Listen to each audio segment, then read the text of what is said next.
Hello everyone, good morning, good afternoon, or good evening, depending on where you are in the world.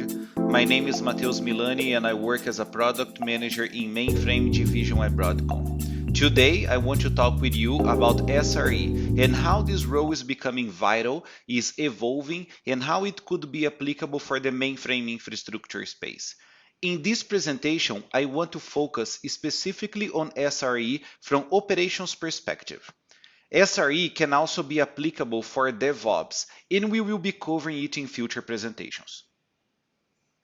First things first, let's talk about SRE itself and its concepts. SRE stands for Site Reliability Engineering and has started in Google more than a decade ago. The main concept is to apply software engineering mindset to system administration topics. The SRE has the mission to protect, provide for, and progress the software and systems behind all the services. And they keep their eyes wide open for some key metrics like availability, latency, performance, and capacity. But they are not limited to that. SREs take concepts like monitoring, automation, and incident management very seriously. They treat operation as a software problem. SREs have a wide space to work, being granular when it needs to be, drilling down to problems to the bit and byte, and also high level enough on levels of capacity, architecture, and etc. SRE has a couple of key principles, which are tied with the ultimate value you can extract. Think on SRE as an individual and or as a team. I like to start with automation, which helps to reduce mean time to resolve and risks. It's all about reliability. That's the way to scale. Also reducing toil. And since we are talking about toil, SRE splits their work 50% on toil and 50% on improvements. We will talk more about toil in a moment. Now, there are some other principles, like SLA and SLOs. They needed to be defined and monitored, since they are pretty much the target level for a service reliability. Another interesting principle is error budget, which is the tool SRE uses to balance service reliability with the pace of innovation. There is one particular quote and example that it's written on the SRE book, and I will use that as an example with you. So I will quote that. An error budget is 1 minus the SLO of the service. A 99.9% SLO services has a 0.1% error budget. So if your service receives 1 million requests in 4 weeks, a 99.9 availability SLO gives us a budget of 1,000 errors over that period. That seems simple to accept, but you need to break a lot of paradigms together. And finally, one of the things that I admire on the SRE is the ability of lessons learned. Learning with failures and the involved people is more worried on solving and improving the problem than pointing fingers. This is called as blameless post-mortem. Before jumping further, I want to talk about the definition from reliability. Yes, directly from the dictionary. Reliability is the quality of being able to be trusted or believed because of working or behaving well. I will ask you to pause for a moment and size the weight of this word. Everybody is looking for reliable environments. But how does it balance with innovation, new features, and capabilities? We talked about error budget on the previous slide. Here's the same concept to consider. Embracing some risks for the sake of innovation, which might include modernization if we are talking about the mainframe. The SRE book says, at a certain point, increasing reliability is worse for a service and its users rather than better. Extreme reliability comes at a cost. Maximizing stability limits how fast new features can be developed and how quickly products can be delivered to users, and dramatically increases their cost, which in turn reduces the number of features a team can afford to offer. Hey, wait a moment. I work with mainframe, the most reliable platform in the world. Does it mean that I needed to trade off some of this reliability for innovation, modernization, and new capabilities? My answer is no. First, mainframe is already modern, and everything we are doing from innovation is helping clients running mainframe to have a more reliable environment. By the way, in the end of the day, what we and clients want? uninterrupted quality of services, fewer fire drills, prioritization, and more efficient problem solving. Looking at that angle, SRE has different principles, and there are a lot of concepts that we can apply for the mainframe world, and I want to talk more a couple of them. Now, let's dive in. I want to start talking about Toyo and how to eliminate Toyo. I think that this is one of the items that it's really applicable for the mainframe. But first of all, I want to talk about how the SRE defines Toyo. So Toyo is the kind of work tied to running a production services that tends to be manual, repetitive, automatable, tactical, devoid of enduring value, and that scales linearly as the service grows. Now, let's talk about them and drill down a little bit. Let's talk first about manual. This is when an SME needs to take a manual action to restore a problem. For example, you have a started task hanging due to some memory problem, and you go there and recycle it manually. Now, repetitive. When you need to execute the same task over and over again, for example, checklists, you need to check for WTORs, you need to check for contention, SMF, online started tasks availability, etc. Everything that you need to execute in a certain frequency of time. Automatable. That's when there is a workflow of activities, like procedural oriented. So one example is if you have a script triggered manually to restore a problem, that's great, but it's partial automated. Here on this item, we are aiming for full automated process with no human intervention. Now, non-tactical and reactive happens when alerts can distract engineerings and they might be masking some high severity problems. As a result, the health of the services suffers. It is correlation of problems and the importance of priorities we have talked before. Now, that's an interesting one. Lacks enduring value. Resolving a problem is amazing. Gives an immense amount of satisfaction, everybody knows that. But it has a high cost on the long run. Preventing the problem and providing permanent fixes are the way to go. The interesting fact here, automation may cause the same effect by introducing an infinite loop of mitigation, but no permanent fix. Now, for last, scales as service grows. It happens when operational work grows as fast as the size of the underlying infrastructure. For example, you can expect time spent performing hardware repairs to increase as your environment organically grows. You cannot run away from some activities in a physical level, but there is some configuration and other work that could be automated. That's all about Toyo. But I want to connect Toyo with a real example. So let's talk about a use case. In this use case, I want to talk about jazz spooling monitoring. This is a very common situation in the mainframe environment. Here on our use case, Ashton is the persona. Ashton is the level 1 system operator. He is responsible to see all the critical messages that is arriving through the monitoring screens and also guarantee the reliability of the environment by executing some checklists and all of that, just to make sure that everything is working as it's supposed to. Specifically talking about the jazz spool monitoring, Ashton knows that problems on spool may lead the environment to an outage.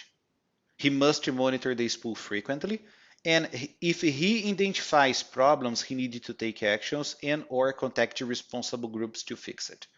This is a good example of Toyo. So if you look into the dialog balloon, you will notice that we are talking about manual monitoring, we are talking about recover actions that are being executed manually, and also another manual activity to contact the responsible group. In this moment, we may see that the only way out here is automating this work. But you notice that when an SRE is analyzing a particular scenario, he or she might not want to look only for one specific scenario. They want to see the big picture. So in this example, I'll show you how can one automation can trigger another situation and it keeps getting the SRE team involved to evolve the process and bring more reliability to the environment. So here it goes. What is the first reaction when we see that manual work? Creating automation. So here we are talking about automating the display commands. So Ashton doesn't need to go to the console and execute the commands frequently to check for the spool. And second, alerting of problems. So he doesn't need to analyze the output of those commands. So what we are talking here, it's about creating an automation that will execute the commands automatically, analyze the output of the command, and sending an alert every time that there is a problem. That is great. We might think that this is the end of the line, but it's not. So let's take a look further. So here, we have another problem now. So Ashton is starting to receive a high number of alerts because of the automation executing automatically. And now he needs to do a lot of manual intervention to restore that particular problem. So here he goes. Again, we have the SRE person coming in and helping to understand what are the possibilities that we have in here. So first, what we can do? We can automate the actions to restore. So instead of Ashton goes there and executes some procedures and all of that, he's going to be able to build an automation and then it will execute the actions by itself. Remember that when we were looking in the previous slide and we were talking about partial automation. So that's it. So we are here looking for one automation that was executing in the beginning, leading to other problems, and these problems are being manual handled. So now we can work in an automatable way and create another automation for it. All right. Second piece here is to automate the notification to the resolver groups. So that's another piece that we can improve into the process. But again, we might think that this is the end of the line and the SRE has done all the mitigation necessary for this kind of situation. But here it goes. The problem continue to occur. Again, I want to connect with the previous slide when we were talking about that you are working on something that may mask the real problem. So it might be an example here as well. So the SRE person needs to have a wide view of the environment. They need to understand what is happening and go further until we find the resolution that will bring the highest reliability. So now we are talking about a permanent fix. So the SRE might develop something or giving a recommendation working with the SMEs teams to make sure that in that particular scenario, we make some changes on the configuration or we introduce some new PTF or whatever needs to be done to have the problem permanently fixed. So we don't have the problem anymore. So see this timeline, see this workflow. We are coming from a manual activity to a partial automation, to a full automation, and then to a permanent fix. That's the highest of the availability for the reliability for this scenario, for example. So I bet you that we have a lot of similar scenarios inside the mainframe world that we can apply this kind of concept. And we can start to think how important it would be an SRE in my organization. Now I want to drill down a little bit in some of the concepts that I think that are important for the mainframe world. And they are skills that are required by an SRE person. So I wanted to mention three of them. And the first one, I want to talk about understanding our environment. So SREs, they need to have a holistic view of the environment topology, a high-level view on how the resources are connected to each other, from a resource perspective and from a system perspective. And they need to have knowledge on their key applications. For me, this is the base of the SRE role. So you may have expertise in different areas inside the mainframe, but if you don't know the environment that you are working with, that's very complicated for eliminating toil or to create enhancements. So you need to understand your environment. So that's why I think that understanding your environment is one of the key things when we are talking about the base of the SRE role. And then we can look into others. For example, monitoring. Monitoring is really, really important. So the base of the monitoring is alerting. When we are talking about alerting, it means that we have different components, we have a different automation in our environment that we are capturing critical messages and we are bringing to the attention of other people. It can be the operators, it can be the system programmers or the system administrators. This is all about getting alerts for when anything critical happens on the environment. And then we have other topics like we can talk about long-term trends, we can talk about historical insights. So here I'm talking about getting post-mortem data, looking to, for example, 2 years data from now, and looking for what are the top offenders messages that I'm receiving. And I can drill down in those messages and see what actions I can take. So in sometimes the operator is receiving a lot of messages that they are false alerts. So they are just deleting. In some other cases, they are messages that could lead to potential automation. Some others, we need a permanent fix. So looking back to historical data helps us to see what kind of other enhancements we can do into the environment. Other good point is building dashboards. So remember, we want to evolve our process. We want to create automated process.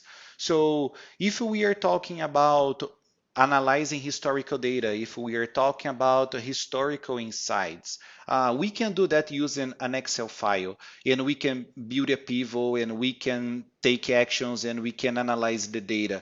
But imagine if you can do that better. So you can create a dashboard, you just feed the data into the dashboard. They are predefined insights and some logics that brings to you everything that you need to execute. This is the kind of tool that helps the SRE on the next step, helps the SRE towards the reliability, building automation. So this is a key point. An SRE person needs to have in mind that monitoring the environment is very, very critical. For last, alert correlation. We may have alerts coming from different sources. So monitoring is important because we can apply, for example, machine learning capabilities to understand where is the real problem? What is the primary problem? What is the secondary problem? What is being side affected to the problem that is happening and work towards the root cause? So that's why monitoring is very important. For last, I want to talk about automation. So we have gone through a lot of examples on the automation through this presentation. First one, reducing toil. I think that we talked a lot, even using the example from the Jazz Pool monitoring. We want to automate manual repetitive tasks. We want to automate process for reliability, saving time for in-house team. So this is a good example when we were talking about the dashboards on the previous slide. So as I said, you could have an Excel and do most of the work manually, but you can also go there, build your own dashboard using tools, put some intelligence behind it, put some logic behind it that you just put the data in there and it will give it to you some nice insights so you can build automation for. Reuse automation across multiple systems. This is very important. You can develop one code that may fit for different LPARs, or if you are a service provider for multiple clients. This is a nice way that you can also introduce standardization. Standardization is another good topic when we are talking about automation. Every time that we standardize something, we are reducing the costs to maintain.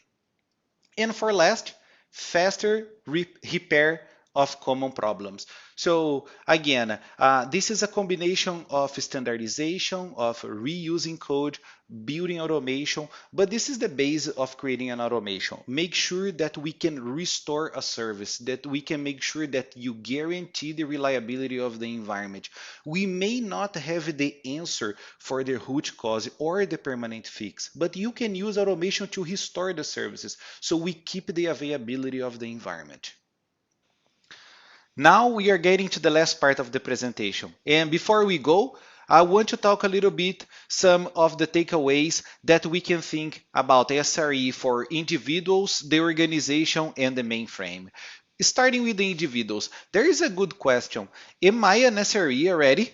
So that's something to ask yourself. You might be applying some of the SRE principles on your job already. So this is a good way to analyze everything that we saw in the presentation and how it reflects to your position on your company nowadays. Next career path.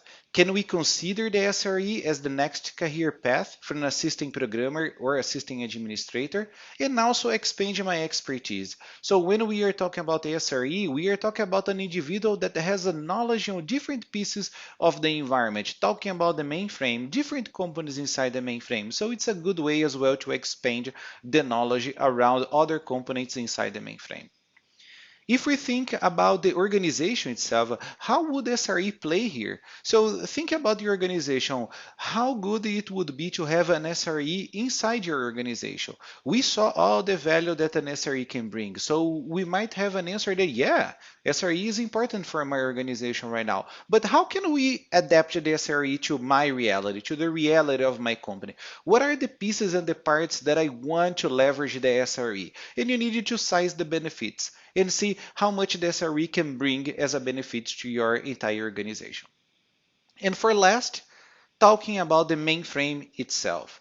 So SRE position, it will also help you to enhance the reliability. We talked before, we are talking about the mainframe, the most reliable platform in the planet, but we can enhance the reliability inside the environment itself. We can talk about enhancing observability, and we can focus on automation. We saw all the benefits that automation can bring to my environment. And this is the message I would like to share with you regarding SRE. I hope that you had enjoyed this presentation as much as I did. Thank you for your participation and have a great rest of your day. Thank you.